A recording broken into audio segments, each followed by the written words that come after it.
एक गांव में हरिया नाम का एक बहेलिया रहता था। वह गांव में जाल बिछाकर चिड़िया, कबूतर, तोता और अन्य पक्षियों को पकड़ता था। फिर उन्हें पिंजरे में बंद करके रख लेता और गांव के बाजार में बेच देता था। हरिया के घर में उसकी पत्नी शोभा भगवान शिव की भक्त थी। वह दिन रात भगवान शिव की पूजा करती थी। शोभा अपने पति के काम से खुश नहीं थी। एक दिन उसने हरिया से कहा कि तुम जिन पक्षियों को पकड़कर बेचते हो, इससे उन्हें कितनी तकलीफ होती होगी। उसकी बात सुनकर हरिया हंसने लगा और उसने कहा कि तुझे कैसे पता इन्हें तकलीफ होती है? इन्हें बाजार में बेचने से मुझे अच्छे पैसे मिलते हैं। यह सुनकर शोभा रोने लगी।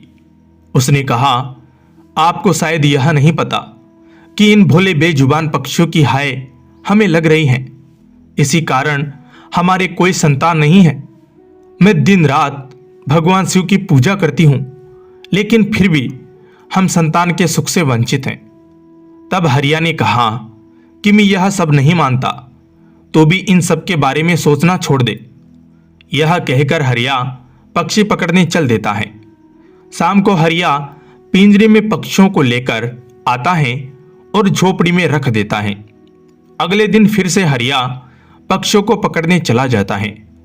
तभी कोई घर का दरवाजा खटखटाता है। शोभा दरवाजा खोलकर देखती हैं तो उसके सामने एक ब्राह्मण अपनी पत्नी के साथ खड़े थे। शोभा उनसे कहती हैं, महाराज, आप लोग कौन हैं? तब ब्राह्मण कहता है कि बेटी, हम बहुत दूर से कुछ दिन इस गांव के शिव मंदिर में अमर कथा वाचने आए हैं, इसलिए घर घर जाकर उसका निमंत्रण दे रहे हैं। तुम भी कल से अपने परिवार के साथ कथा सुनने आना। यह सुनकर शोभा बहुत खुश हुई। उसने कहा, हे ब्राह्मण देवता, मेरे तो भाग्य खुल गए। ऐसा अवसर तो किस्मत वालों को मिलता है, परंतु आप दोनों की रहने की व्यवस्था कहाँ है? तब ब्राह्मण ने कहा, बेटी, मंदिर के पंडित जी ने हमारा रहने का इंतजाम मंदिर में ही कर दिया है और इस गांव में जो भी हमें सम्मान और प्यार से भोजन कराएगा, हम भोजन कर लेंगे। यह सुनकर शोभा की आंखों से आंसू बहने लगे। उसने रोते हुए कहा कि महाराज, मैं बहुत गरीब हूं, लेकिन मेरी इच्छा है कि जब तक आप इस गांव में रहे, आप मेरे घर में भोजन करें। परंतु मेरे घर में रूखा सूखा है जो आपको पसंद नहीं आएगा। यह सुनकर ब्राह्मण की पत्नी बोली, बेटी, तुम चिंता मत करो। यदि तुम्हारी इच्छा हमें भोजन कराने की है तो हर दिन हम तुम्हारे घर में ही भोजन करेंगे। तुम्हारे रूखे सूखे एक निवाले से ही हमारी तृप्ति हो जाएगी। यह सुनकर शोभा बहुत खुश हो गई।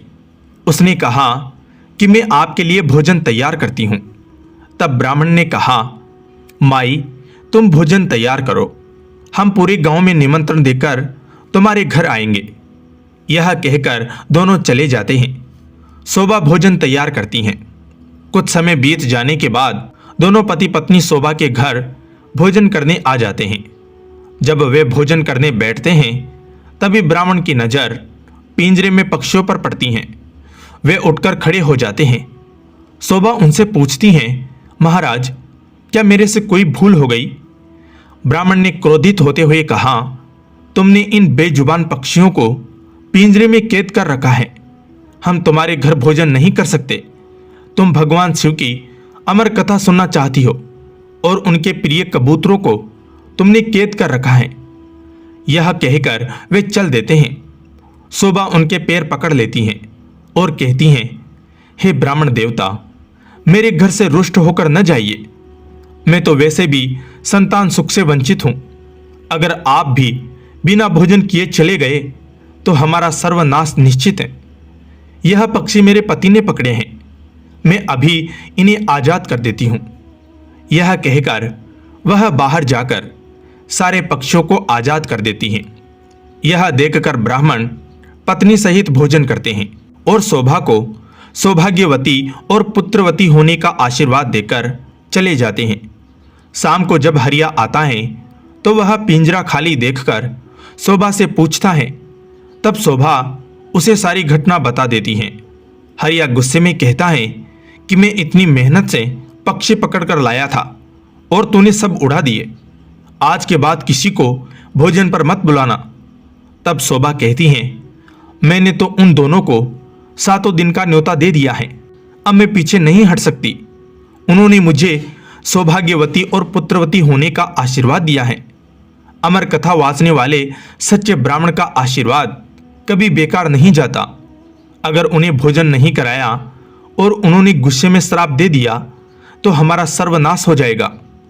आप केवल 7 दिन तक पक्षियों को मत पकड़ना, बाद में जो चाहे करना। हरिया को हार कर उसकी बात माननी पड़ी। वह बेमन से 7 दिन घर पर ही रहने लगा। हर दिन ब्राह्मण और उनकी पत्नी भोजन करने आते। उनके आने से पहले हरिया घर से चला जाता। उसे यह सब पसंद नहीं था।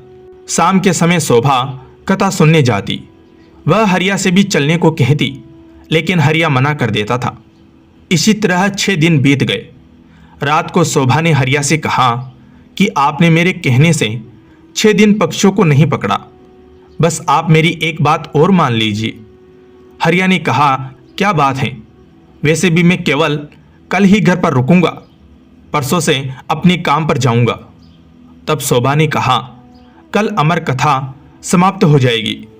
मैं चाहती हूँ आप कल मेरे साथ मंदिर में कथा सुनने चले और वहाँ से वापस आने के बाद ब्राह्मण और उनकी पत्नी को अंतिम बार भोजन कराकर उनसे आशीर्वाद ले। क्या पता उनके आशीर्वाद से हमें संतान का सुख मिल जाए। हरिया उसकी बात सुनकर अगले दिन कथा सुनने चल देता है। मंदिर में कथा सुनते सुनते हरिया की आंखों से आंसू बहने लगते हैं। शोभा के पूछने पर वह कहता है कि भगवान शिव ने जिन कबूतरों को अमरता का आशीर्वाद दिया, मैंने जीवन भर उन्हें बेचकर अपना जीवन नरक बना लिया। कथा समाप्त होने पर वे दोनों घर आ गए।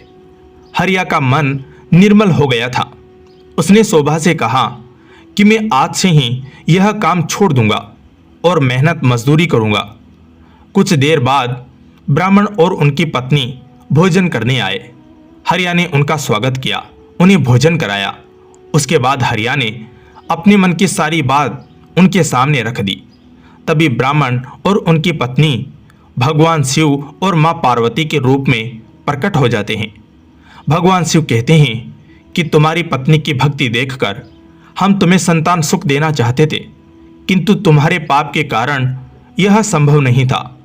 इसलिए हमें तुम्हारा मन बदलने के लिए भेष बदलकर यहाँ आना पड़ा। यह सुनकर दोनों पति पत्नी रोने लगते हैं और उनके चरणों में गिर जाते हैं। भगवान शिव और मां पार्वती उन्हें पुत्रवती होने का आशीर्वाद देकर अंतर्ध्यान हो जाते हैं। भगवान के आशीर्वाद से उनके घर एक सुंदर कन्या का जन्म होता है। कन्या के आने के बाद उनके दिन बदल जाते हैं। वे काफ़ी धनवान हो जाते हैं। जय उमापति भोलेनाथ की।